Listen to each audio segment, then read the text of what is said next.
Well, welcome to another inspiring conversation for the Millionairess magazine and the Millionairess movement. I'm Amanda Jane Clarkson, Editor-in-Chief, and today I'm delighted to be joined by the very powerful yet humble Sharon Lechter. As an entrepreneur, international speaker, best-selling author, mentor, philanthropist, licensed CPA for 35 years, and a chartered global management accountant, Sharon is the premier expert for financial literacy and entrepreneurial success. In 1989, Sharon joined forces with the inventor of the first electronic talking book and helped expand the electronic book industry into a multi-million-dollar international market. Then in 1997, Sharon co-authored the international bestseller Rich Dad, Poor Dad, and has released 14 other books in the Rich Dad series. Over 10 years as the co-founder and CEO, she built the empire into the world's leading personal finance brand. Then in 2008, she was asked by the Napoleon Hill Foundation to help re-energize the powerful teachings of Napoleon Hill, just as the international economy was faltering. Sharon has released a number of best-selling books in cooperation with the foundation, including Think and Grow Rich, 3 Feet from Gold, Outwitting the Devil, incredible book, and Think and Grow Rich for Women. She is also featured in the 2017 movie Think and Grow Rich. Sharon is a highly sought after mentor, I can clearly see why, and has worked with major brands like Disney and Time Warner, and has served 2 US presidents as an advisor on the topic of financial literacy. As CEO of Pay Your Family First, everything about Sharon's career centers around impacting others to improve their financial IQ, access untapped potential personally and in business while creating their own legacy. And that is just the beginning of who Sharon Lechter is. Sharon, a warm welcome and thank you again for sharing your time with the Millionairess magazine and the movement and imparting your wisdom. So would you love to start by sharing where this began to how you arrived to where you are today, sitting in this beautiful room, looking absolutely glamorous. How long have we got? Thank you, Amanda. What a beautiful introduction, and I so appreciate it. It just means I've been around a long time. But thank you. I really appreciate. I've had an incredible career. It started, very young. I was in a lower middle class home. I lived in a small house between my mom's beauty shop and my dad's used car lot, and was very embarrassed where we lived, and grew up in this very, very entrepreneurial house. We owned rental real estate that I had to scrub out between tenants. And it was like, I hated it. I said, well, I'd never be an entrepreneur. So I was going to become a sophisticated professional. So I went to school and got my accounting degree and was one of the very first women hired by public accounting firms back in the mid 70s, and was on a very fast track through rising through the ranks. And one day, ripe old age of 25, I said, gosh, I'm working hard. I'm working really hard for someone else. And all of a sudden, my parents started looking a whole lot smarter. I realized if I'm going to work this hard, I should be working for myself. So at 25, I made the move out of public accounting into my first entrepreneurial endeavor, and I've never looked back. So it's been an incredible opportunity to be part of many different organizations and really understanding the power of being your own boss, the power of starting and building a business that solves a problem or serves a need. And as a result, I've had tremendous opportunities, and I've been able to turn around and help other people. And my greatest joy is seeing someone else create success in their life. Well, I can see that you have, it oozes from within you, and you've just got such a beautiful heart and soul. And I can just see, I've watched so much of your content, and I've read many books, and I can just see that you truly have an internal care for other women and guys as well, and creating success for everyone. However, the Millionairess magazine really does focus for entrepreneurial women who want to become a millionairess from the inside out. It's not just about money, but like yourself, I'm incredibly interested and inspired to help women become financially independent, but it starts in our mind.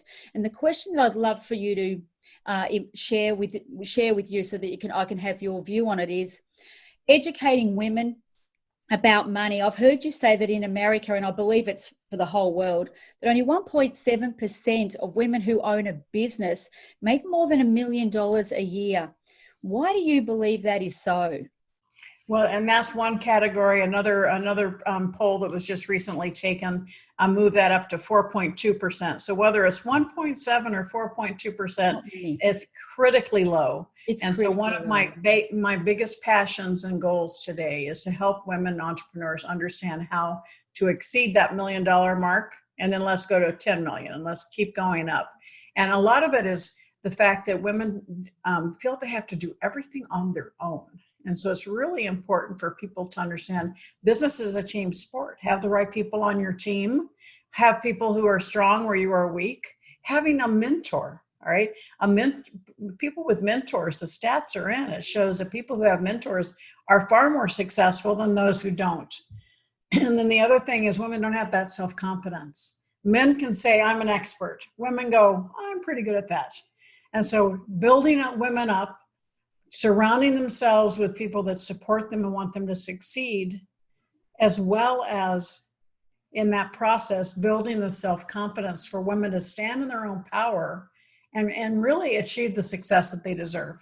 I love what you've just said there. And I've sort of seen a lot of your information. You talk about debt-life balance over work-life balance. Many women that I speak with often have a fear of going into business because they're worried they can't juggle all the balls. They're worried that they won't have enough time for their family. They feel so much guilt and shame. What would you say to women that are feeling that way? Well, first of all, I don't believe in work-life balance. I think the word balance belongs in the dance studio or yoga studio. We're never balanced. We're always moving forward, sideways, backwards. We are multitaskers. We're constantly on the move. And when you take time to worry about work-life balance, just that worry, you're wasting precious time today.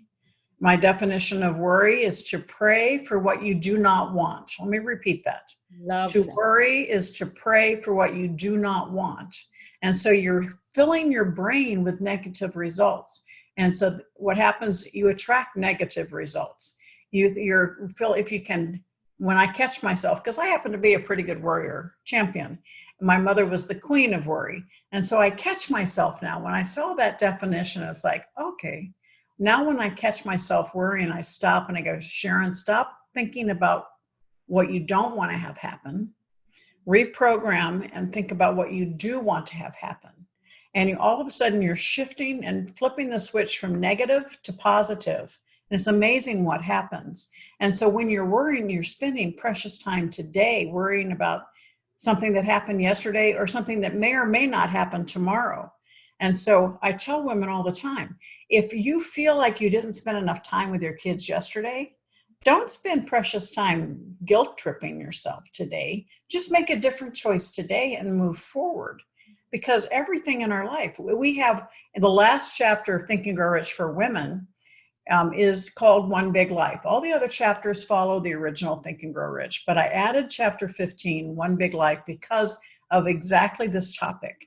Instead of seeking work-life balance, seek fulfillment, seek life fulfillment, one big life, because we have a spiritual life, we have a financial life, we have a physical life, we have a family life, we have a community, we have a love life. All of those things pull together to create who we are. And so seek to have one big life, and that's called fulfillment, not balance, fulfillment. That is absolutely profound. It's really beautiful. And I hope the women watching this will be taking copious amounts of notes, because women, particularly over men that I have experienced, have real problems around talking about money, asking for their worth, knowing their true value, and then that impacts their business. Now, I've read the book, Outwitting the Devil. It is probably, I've read a lot, a lot of your books, all the Rich Dad series, a lot of books. That has had a massive impact on me. And I say to people, if you want to sort this out up here, the stuff between our ears, read that book. So the women that... Exactly, with what's happening in the world today, This is the book people need to read on how to deal with the fear that we're just being absolutely pummeled by. Outwitting the Devil helps you understand where the fear might have come from as a child and how to break through those shackles and be able to live a much happier and fulfilling life. It is one of the best books I have ever had the pleasure of reading. Thank you for bringing that to light.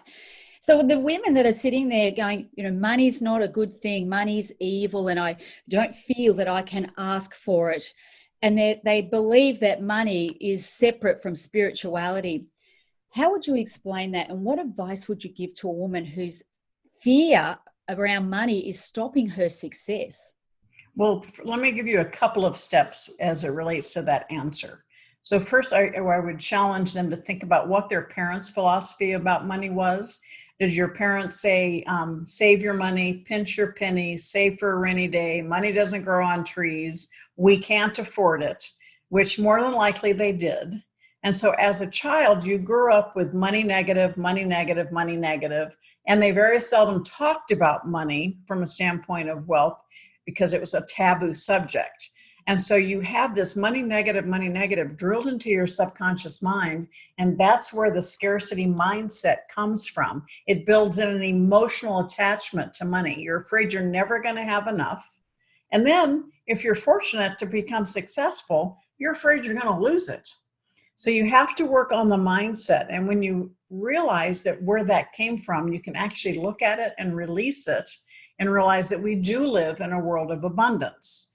Now, money, people say money is evil. It's not money that's evil. It's the love of money that's evil. And there's nothing wrong in the world of abundance from doing something to add value to the world and getting paid for it and doing well for doing good. And by doing well, you can do more good. And so many women who don't charge enough, they don't feel like they can charge what they're worth. It's because they don't have the right people around them. And they need to work on that self-confidence. In my book, 3 Feet from Gold, I talk about the personal success equation. And it's passion plus talent. So it's your passion, what it is you want to accomplish in the world, your talent, your education, your experience. So for me, my passion was anger that we weren't teaching kids about money in school. My talent was my accounting degree and all my publishing experience. And most of us stop there, particularly women. We think we have to do it on our own. We're afraid to ask for help. And I always challenge it. Don't think of it as asking for help. Think of it as showing a sign of respect, that this individual knows something and you want to show them respect by asking for their counsel. So passion plus talent times A, and that's where that mentorship comes in. Power of association, yes. Having the right people around you, having people around you that when you have a bad day, they lift you up, because we all have them. Times A, taking action, right? Too many times we're afraid of the outcome, so we don't act. Okay, association, action, and then the last element is F for faith. And that's faith in yourself, faith in what you're doing, faith that it's needed and necessary. And particularly when I work with women, it's usually that power of association and faith where we need the most work, yes. Where they need to understand. And you know what? They kind of go hand in hand, because when you have the right people around you, it builds your self-confidence and it helps you find that faith to keep moving forward. I absolutely love what you've just spoken about. And I've had a few questions in and around your beautiful formula. Here in Millionairess, we're all about elevating self-worth, net worth, and life worth, which is really very aligned with exactly what you say. A lot of women, or a lot of people that I've come across in my mentoring, just want to make the money or just want to have the business. They think that they step into the business vehicle that they'll become wealthy and successful.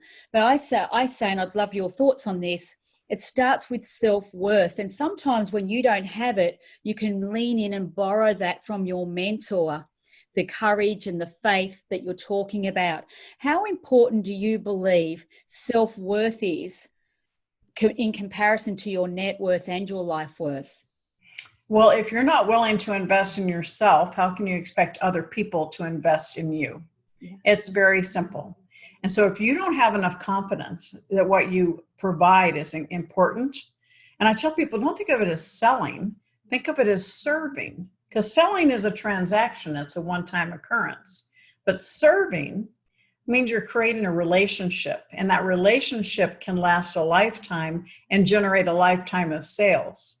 And women tend to not want to sell. And I go, well, but are you willing to serve? Is what you offer going to help them have a better life? Always the answer is yes. Then who are you to keep from telling them about what it is, right? You have a duty to share it with them so that they can grab hold of it and have a better life. But if you don't believe in yourself, how can you expect them to believe in you? So self-worth comes from a lot of different things. Many of them we address in Outwitting the Devil. Maybe it's something that happened to you in childhood. Maybe somebody told you you're not good enough. Or maybe it's just that internal devil inside of you that's saying you're not bright enough, you're not good enough, or easy for her to say. Right now you're hearing me talk, you're going, yeah, easy for her to say, right? We all have things in our life that stops us in our track. It could be a death, it could be a divorce, it could be a financial setback, it could be an illness. And you got through it. You're still here for a reason. There's more for you to do. And what you've experienced and how you've survived it can help other people starting to go through the same thing. And so look at the fact that there is no perfection in the world.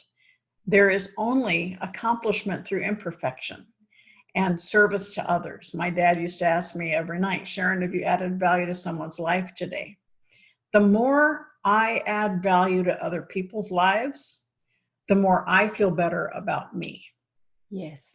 And one of the things when you talk about self-worth, I do an exercise in almost all of my seminars, particularly those based for women, as I said, just start writing one label descriptions of yourself, 4 or 5. If I said, who are you? What would your answers be? And when I did this exercise, I said, mother, grandmother, wife, author, entrepreneur, and most everybody will do something similar.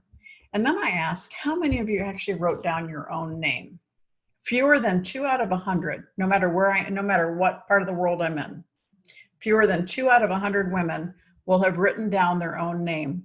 And that's because as women, we judge ourselves through the roles we play. We judge ourselves through the eyes of others. And it's very personal to me because this has been something that I am still combating for Sharon. And I realize if I'm a better Sharon, then I become a better wife, mother, grandmother, entrepreneur. But we tend to put ourselves last, taking care of everybody else. And it's important that we take care of ourselves so that we can be better in the roles we play and strong in the fact that we know who we are because we are an individual. We're not just a wife, mother, grandmother. We are Sharon doing those roles and doing them from a position of strength and power instead of weakness. Again, this is pure gold what you're sharing here, and so many of the questions I have here you're answering naturally, and it's just beautiful to hear. And let's just talk about women for a moment. So many women, they want to be successful in business. They want to have the lifestyle. They say they want to help other people, yet they hold themselves back and they tend to spend money on other things, sometimes more than themselves because they don't believe in themselves. And then when it comes to mentors, they don't value themselves enough to invest in mentors, and they really hold themselves back. And I find that so many women compare themselves to others, yet they sort of get stuck in that space. I want to talk about mentors for a moment because you're very big into mentorship, and I just love mentors. I've invested so much time, energy and money over the past 30 years into mentors because they've really helped elevate my own life. The women that don't believe or don't feel that they're worthy of that investment into a mentor like yourself that can clearly elevate them in so many ways, in internally and externally, what would you say to a woman who's just sitting there going, well, I've got money for the children, I've got money for the household, but I really don't have enough money for me? Well, I think, Napoleon Hill came up with the phrase, pay yourself first. And I think, yes, it's important to take care of your home and take care of your children, but you really are a family unit. And from a standpoint of your personal balance sheet is your business. Whether you have your own business, whether you're an employee, doesn't matter. Your personal financial statement is your business. You're an entrepreneur. And how does that look? I teach, my favorite word on earth is assets, right? Creating, buying, and building assets that can be your employees working for you. And too many women feel that they have to exchange time for money. And what I was saying, instead of exchanging your time for money, let's invest your time in buying, building, and creating assets that become economic engines for you in your balance sheet. Because that's the one common thing wealthy people around the world have in common, no matter where they live or what language they speak, is wealthy people around the world all have income producing assets. And unfortunately, we don't teach it in Australia, in the US, we don't teach it in Europe. We don't teach kids that. And if we really want to level the playing field so that every child has equal opportunity for success, we will start teaching financial education in schools. Wouldn't I love that? Absolutely love it.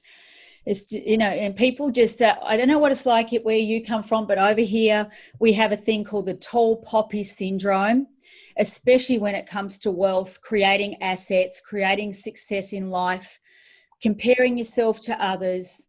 Do you have that problem over there as well, Sharon? Oh, of course. And not being the best at social media, but working on it. The fear of missing out, the FOMO, which took me a while to figure out what that meant. Fear of missing out, and always wanting to look your best. I mean, I saw somebody post something the other day. I wish my life was as good as it looks on Facebook, right? Yeah. And it's part of social media. The downside of it, particularly for our young people, is we do see our friends getting together without us, and there's this like, oh my gosh, I'm not popular anymore. I'm not part of the group. And it's really added a lot of frustration and sadness and depression in our young people. But I don't think it's just young people. I think even adults, when you see other people, you see people out on a boat and you can't do it. You're kind of jealous. So it's kind of fed that feeling of not being adequate, not being good enough. And it's so important for people to step back and say, you know what?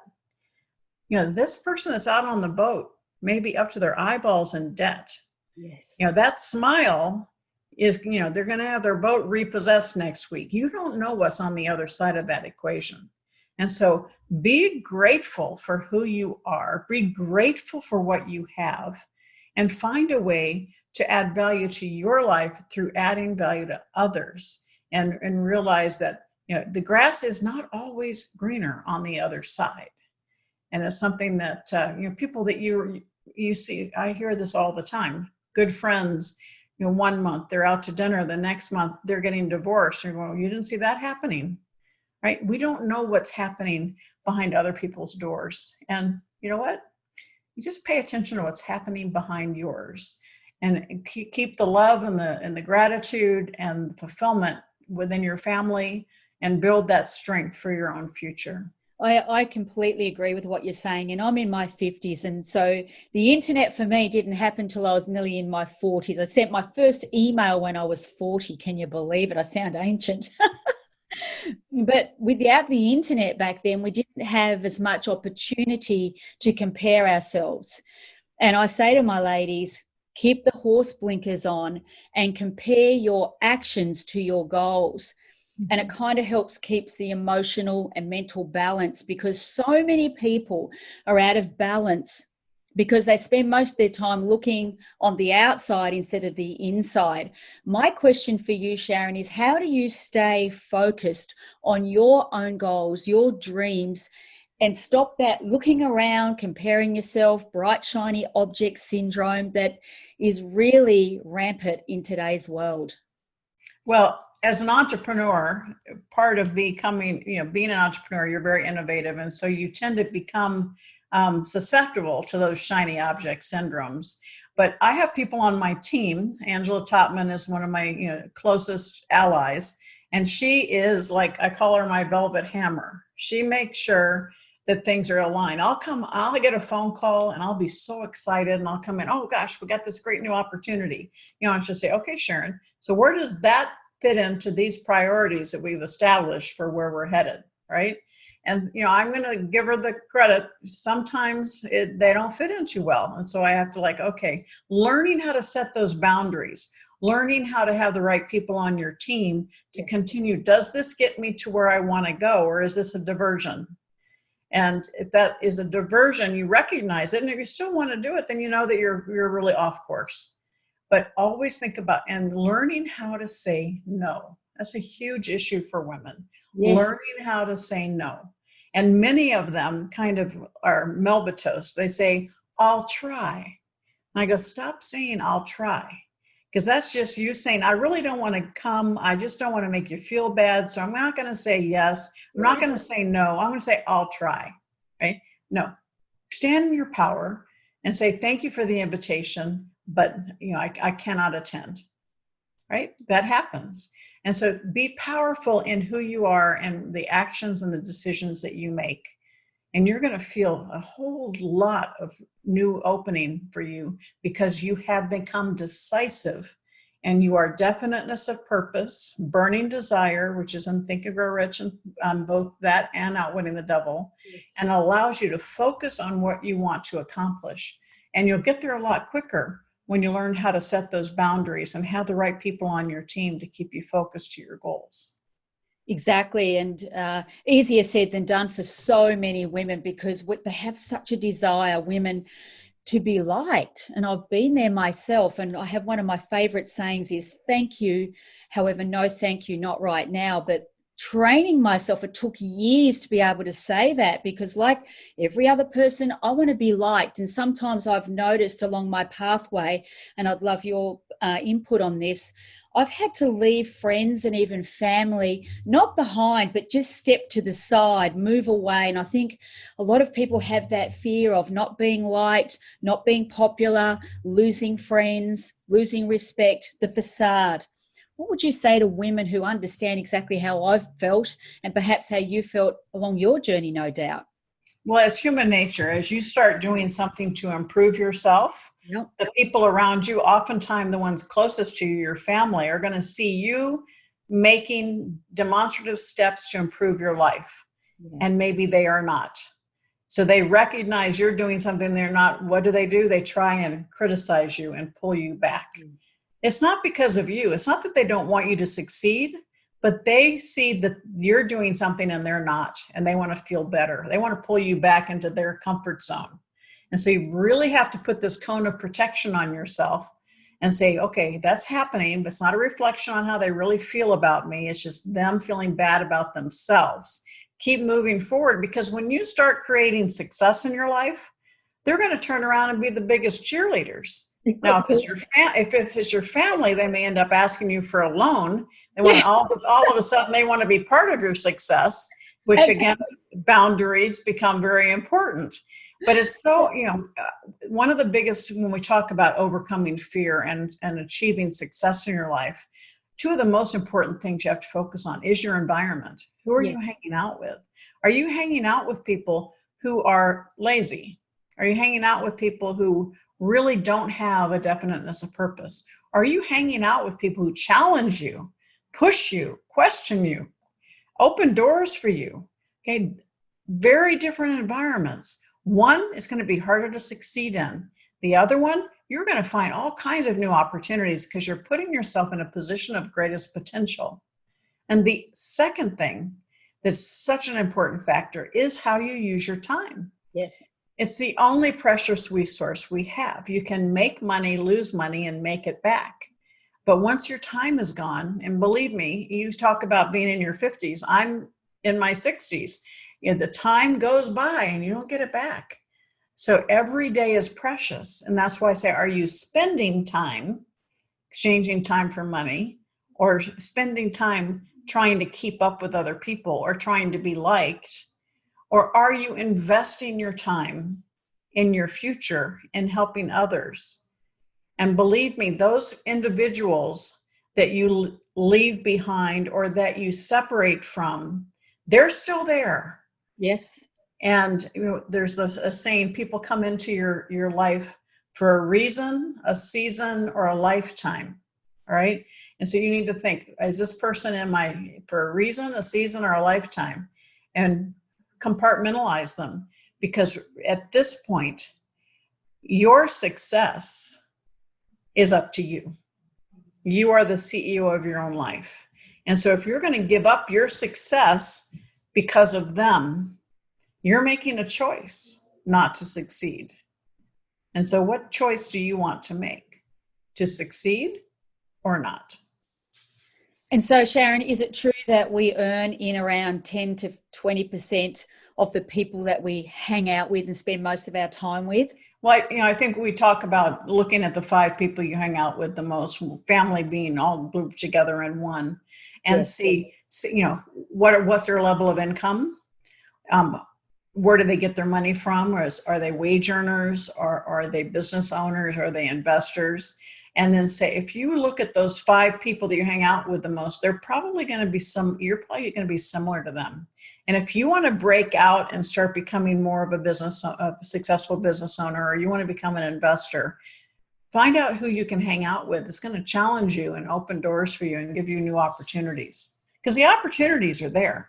You just haven't trained yourself to recognize them.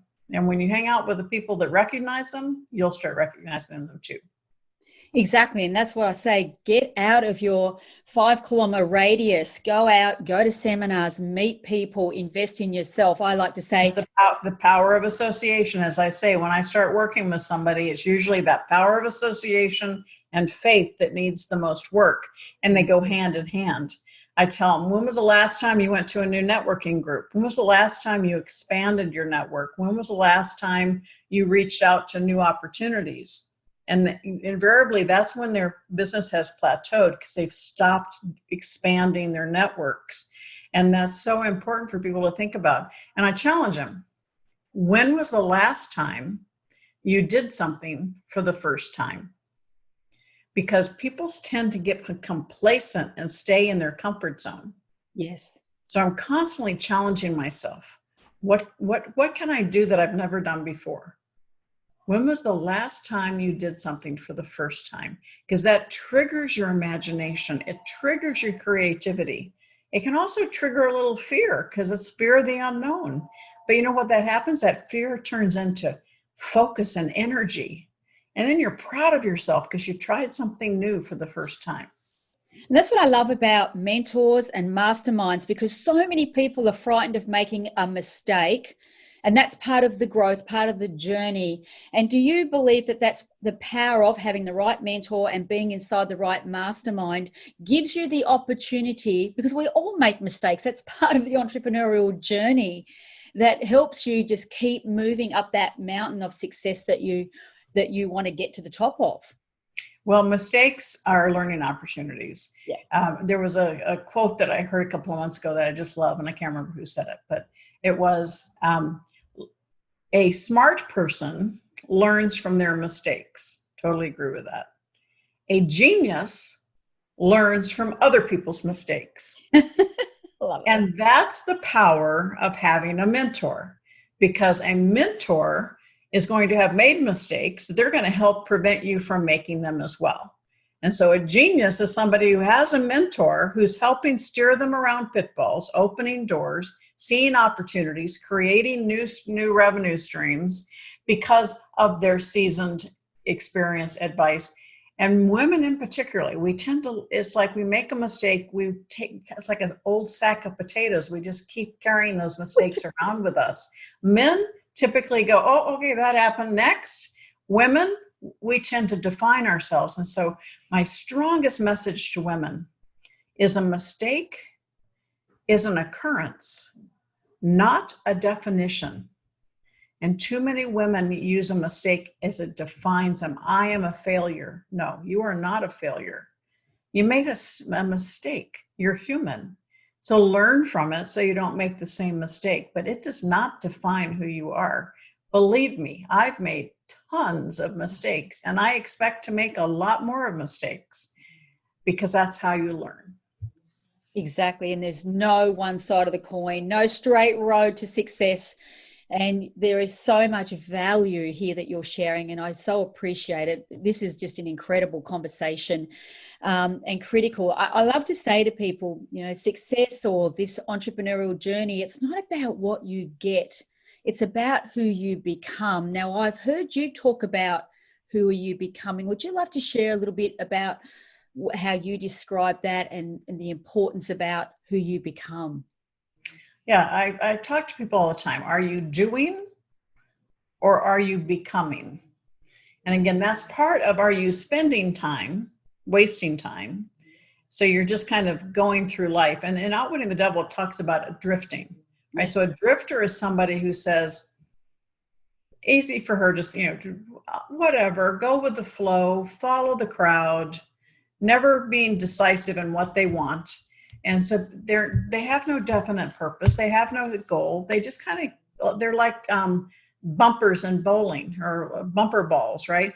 They just kind of go wherever the day takes them. Yes. And they are the ones that have a very, very difficult time creating success in their life. A non-drifter is somebody who has definiteness of purpose. They know what they want. They're dedicated to it. They've taken the self-discipline to succeed, and they want to make sure that everything they do takes them towards success, not failure.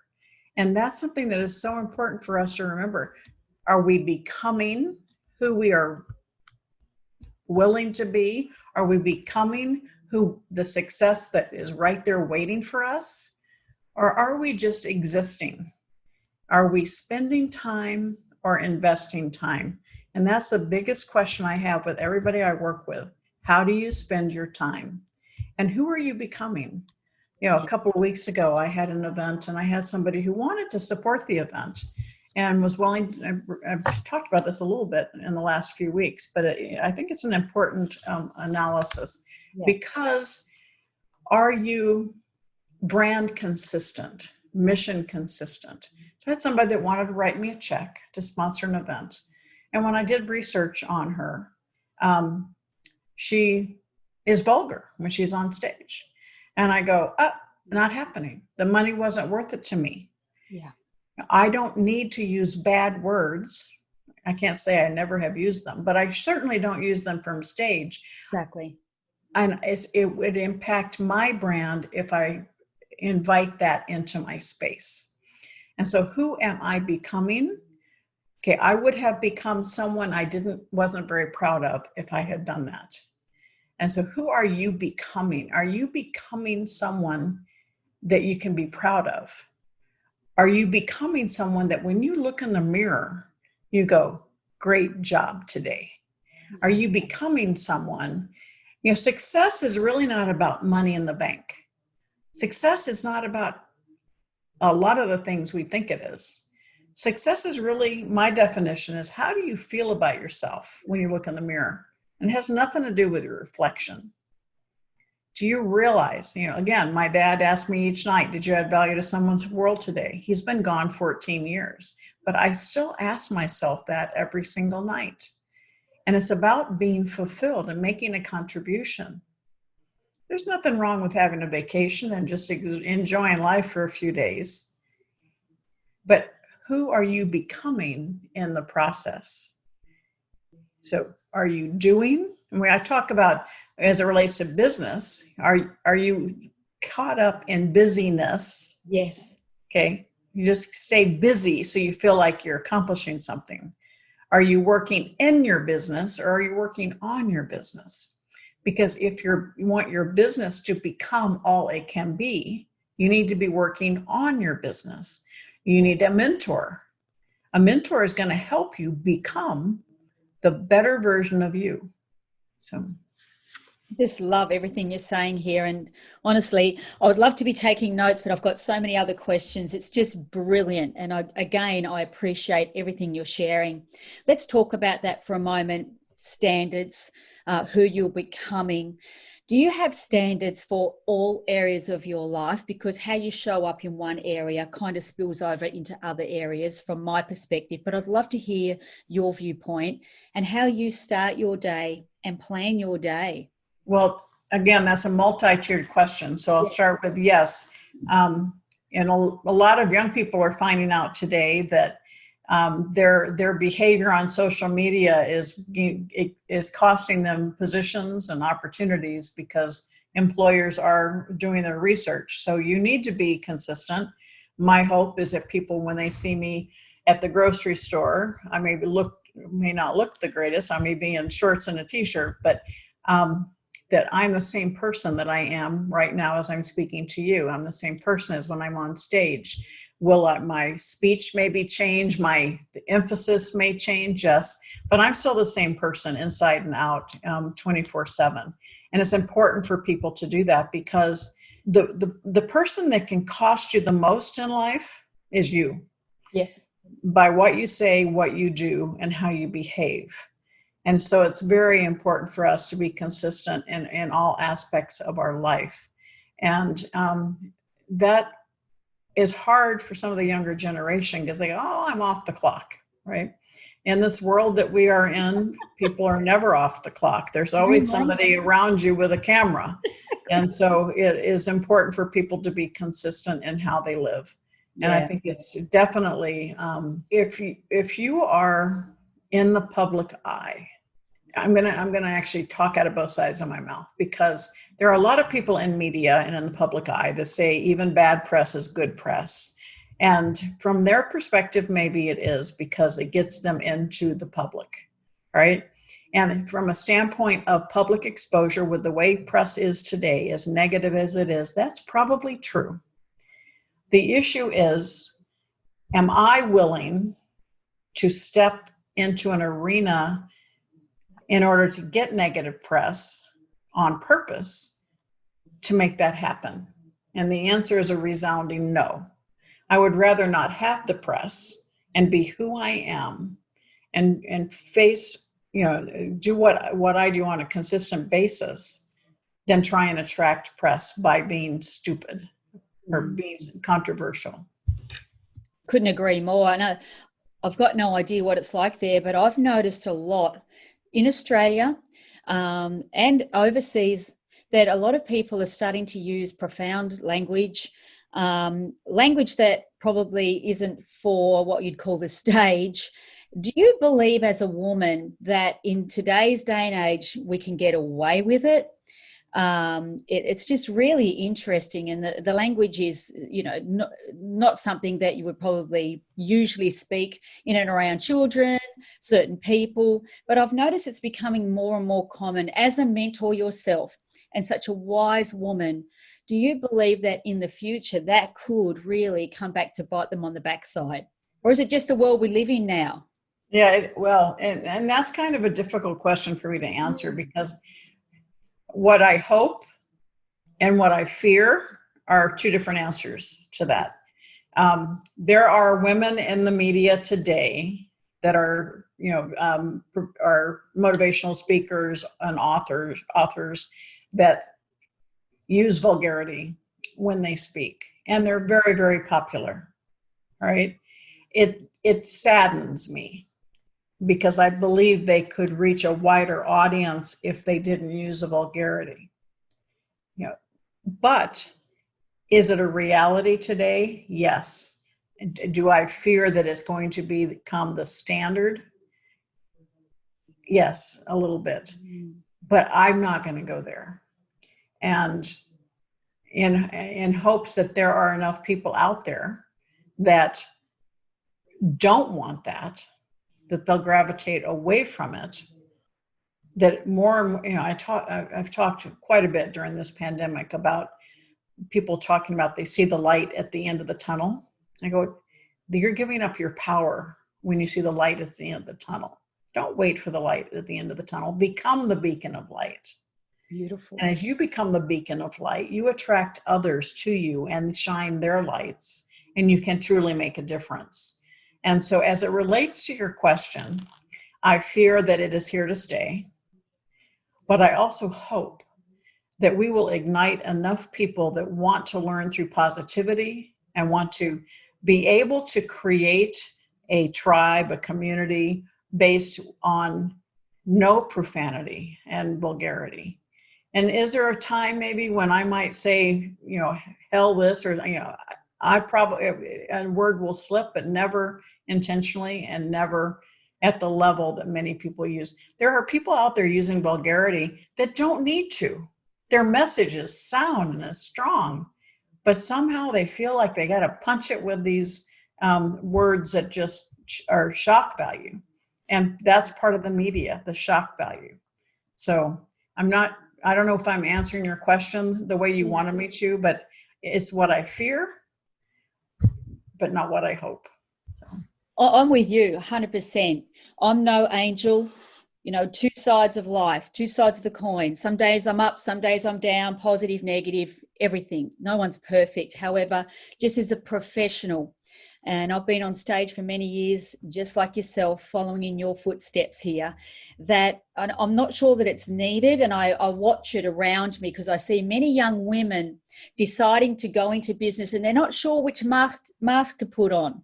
And so I hope that they wear their own mask and not to feel that they have to wear this mask, because I think about what our message is here for the Millionairess movement. And I always say it's PG. I want parents, children to hear these messages, this conversation that you and I are having. I would love for young women to hear this message, because, wow, if I'd have known this when I was growing up, my life would be a lot different today, honestly. And that's kind of what I think. I think a lot of people are forgetting to think into the future. Would you agree with that? Oh, I agree. One of the words that I live by, and it's something that has been kind of foremost on my mind when we talk about this subject, and something that people have used to describe me, and it just makes me feel so good. And that word is grace. Are we living a life of grace? Yes. Or are we living a life of perturbation? And that's what these women are using, a life of perturbation. Stir it up, shock value, shock and awe. And it's effective for them. Yeah. But I would much prefer to live a life of grace and contribution. And so there's a place for both, but I hope that we can instill in our young women the fact that they can stand in their own power, they can be feminine, and they can be graceful and be successful. Unfortunately, I think the message over here is that the shock and awe vulgarity is why they're successful, because they're trying to play in a man's world. I want the message to be, this is a woman's world as much as it is a man's world, and be strong and be powerful as a woman, creating value and succeeding. I don't believe in women versus men. I think it's when men and women work together, we get the greatest return. Yeah. And I with Think and Grow Rich for Women, one of the reasons I wrote it was to change the dialogue. Too many women out there complaining and criticizing the men in their way. And the law of attraction says when you're complaining and criticizing, what do you attract? Negativity. So I said, let's change the dialogue. Let's celebrate the progress that women have made over the last 20 years and the progress that we're still making. Do we have more to accomplish? Absolutely. But let's celebrate the men who have helped us along the way, men that open those doors of opportunity. Let's focus on the positive. And do you think a boardroom of old white guys would hear more? We want to show you how adding 3 women to your board is going to improve your bottom line. Would they be more receptive to that message? Or people picketing outside saying, you old white guys, you don't have any women, we're going to boycott your company. Which approach do they think they're going to listen to? Right? And so we need to change the dialogue. And I think if we can change the dialogue to one of celebration of the power that women can bring, the results on these companies that have women on their boards, we will see more change more quickly. This is just so beautifully aligned with our message as well. And I have this strong desire to uplift women. And I see this as a global stage where global world leaders such as yourself, we get to band together to elevate each other instead of tearing each other down. And it just seems so ingrained in women to tear each other down. We've all experienced when you get into the limelight a little bit, the first person to pull you down is often a woman. Why do you think that is? And do you think it will ever change? I mean, you and I have a deep desire to change the world, leave it as a better place, but do you think it will really change? One person at a time. People talk about your legacy, and your legacy isn't necessarily only when you're gone. Your legacy is created every single day with every heart you touch. Yes. And that's why I'm doing so many things during this pandemic, trying to share as many positive thoughts and stepping stones to take control of your life as I possibly can to be of contribution. And so, yes, I think one step at a time, our legacy is created. We can be absorbed in the negativity, or we can stand in our own power and be that beacon of light I referred to earlier. It's just gorgeous. And the woman sitting out there thinking, wow, we're in a pandemic. Should I start a business? Should I scale a business? Maybe my job's not going to be there next month or next year when I go back. What advice would you give to that woman who has all the fear? She's been at home for months, sitting there wondering what the next step is, and she truly does want to be an entrepreneur. What would you say to her? What's your best advice right now? Well, you've been given an opportunity to do the research and to be prepared. There's so many resources available online, so many courses that you can take. We're doing specials all the time on our online courses right now to help people through this pandemic. And go to personalsuccessequation.com. I've got a special download there that's free that can help you really look at your own journey and your own personal success equation to help you really go through the thought process of what you should do. And many people right now, they're afraid to start their own business, but there's such an opportunity to become an affiliate for other people who are successful. And their companies are out there. All the systems are put there. You find a product or a person whose services you believe in, become an affiliate and start marketing it. And you can have cash flow immediately. And that can help you get that cash flow coming while you determine what business you want to build. And so think about, there's lots of different ways to make money. All it is taking action and getting rid of the fear. So read Outwitting the Devil, download personalsuccessequation.com, and work through it to determine what your personal definiteness of purpose is. What do you want to accomplish, and what the first step is. Ladies, that is golden advice. Please don't skip over what Sharon's just offered you there. It is just incredibly valuable for your own journey of success. I've done the work myself, and I know that it takes time, energy, effort. You've got to do the work. You've got to have that dedication and that commitment to become successful. So just a couple of two more things, if I may.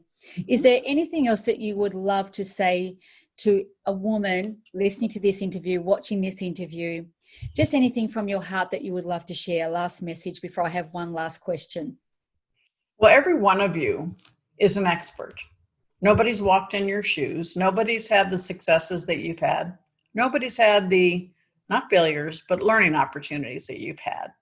And so you are an expert. We want you to become the expert. And then as you become the expert, you can grow into the authority. But it's by taking what you know and sharing it with others and helping others, because your self-confidence can actually grow through helping other people. Yes. Setting a goal, achieving it will help your self-confidence. But when you realize that you can make a contribution to make someone else's life better, you'll feel better about yourself, because you realize, gosh, I added value. And so go out and just make a decision to reach out to someone you haven't talked to in a while, make their day feel better. Reach out to someone that's in line ahead of you, say hello, buy somebody's coffee behind you. When you start doing for others, you'll start feeling better about yourself, and it will help you refine who you are and what you want to accomplish. That is just beautiful. Thank you so much for that. Now, may I ask you one last question for this particular conversation? Sharon, what specifically would you love to be known and remembered for? Well, I had this question asked to me in China many years ago. And I was being interviewed, and there was a translator, and the question it was asked in Chinese, and everybody started booing this young man. And my translator said, "You don't need to answer the question." I said, "Well, what is the question?" I was like a little nervous. And he said, the young man, because I was this Western woman, right? And he asked, "What do you think the meaning of life is?" And, he said, "You don't need to answer it." I said, "No, that's all right. I'll answer it." And it really is the same answer to your question now. And I said, my life, when I'm gone, I would hope that the people who know me and knew me would say that their life was better because of having known me. That's what I believe is the meaning of life, the meaning of contribution, and really the meaning of a life well lived. And so I guess that would be my answer to your question. Thank you so very much. And I understand that you've got another interview coming up, and I just really want to take a moment to say thank you so much from my heart for your contribution to the Millionairess magazine, and your gracing the cover, which I'm thrilled about. And the contribution to all of our women who follow us, it's profound, and obviously it will affect the next generation. So thank you for your time, Sharon. And I truly, truly hope our paths will cross again. I would love to get to know you more and learn more about what you do. Well, I thank you so much, Amanda, and I'm just delighted and honored and excited to be part of your publication. But most importantly, I just want to hold you up and acknowledge you and encourage you to continue what you're doing to support women, because it is, there's nothing like girlfriends. Best thing on earth. I'm with Is you. to have girlfriends. And, I didn't really share this, but 7.5 years ago, I lost my youngest son. I wouldn't have survived it if I didn't have my girlfriends. And that's why it made me realize that things do stop us in our tracks. And when I made that decision to get back into playing big, the Play Big movement, it was because I got pushback when I wanted to retire, because people said, "There's more for you to do." I think my son had whispered in my ear, "Mom, get over it. There's more for you to do." And it allowed me to snap out of being literally living my life in numb and neutral for several years to realizing that there is more for me to do. There are people that can benefit from what I know. And when I share that I lost my son now, I realize by being vulnerable and open about it, that more people can relate to me, because everybody's had something that stopped us in their tracks, particularly the last few months. And yet we're still here. And what we've accomplished and what we've achieved can help others going through it as well. And so for everybody out there, I want to just acknowledge you, because you're providing this information and this support system for women to find their circles of influence and other women to support them. So thank you, and I congratulate you as well. Thank you so much. And I didn't even get an opportunity to ask you about your Play Big movement, which I would really love to know more about. Are you rushing off to another interview right now? Is someone tweaking you and saying, "Get out here, we've got the next interview"? Yeah, I'm getting a couple of messages, but I still have a few minutes. So yeah, the Play Big movement is what I launched. Yeah, and it's something, most of my life I played big. When I was with the talking book industry, doing that, I worked with Disney and Warner Brothers, Sesame Street, Marvel Comics. Then when I built the Rich Dad organization, it was Warner Books, Time Life. So I always played the bigger game. What can take us to exponential success? When I lost my son, I stopped playing big. I literally was numb. I went into neutral. And it took me several years. I started playing really small again. I was still working, I was still writing, but I just wasn't at that same level of engagement. And about 3.5, almost 4 years ago, I made the decision that I should just retire, because I wasn't getting that same energy. And I got a lot of pushback, as I shared with you. And so I made the decision to get back in the game. And if I was going to continue working, I had to play big again. And when I made that decision, it was amazing, the world of opportunity that opened up for me. And I said, I'm not going to do this alone, because there's a lot of people out there that are suffering, people that are not playing at the level they should. They're playing small. So I created the Play Big movement, which is a Facebook group. Everybody can join. It is a private group, but please just ask to join and I'll allow you in. Thank you. And I also created a program called the Play Big Movement program to show how to play big and how to create that bigger success. And I do broadcasts every single week within the group. And it's a way for people to hear the things that I'm doing to create a bigger success and to make a bigger impact. And the Play Big book movement is about being number one in your field, living your legacy, like I said, every heart you touch, and creating maximum impact. And so it's about maximum impact, creating your legacy, but truly having that fulfillment of having a life well lived. Okay. Yeah, that's the greatest joy when you know that you've poured into someone else and seen an opportunity for them to allow them to expand their impact. And that's what the Play Big movement is all about. Well, thank you so much. I really appreciate it. And thank you for this opportunity. You have a fabulous afternoon. Again, it was beautiful to meet you in person. And I look forward to our next conversation. We'll be in touch, and enjoy the rest of your evening. Well, thank you so much. And again, congratulations on what you're doing. And I know it's going to be very successful and you're going to impact a lot of people in a positive way. Thank you.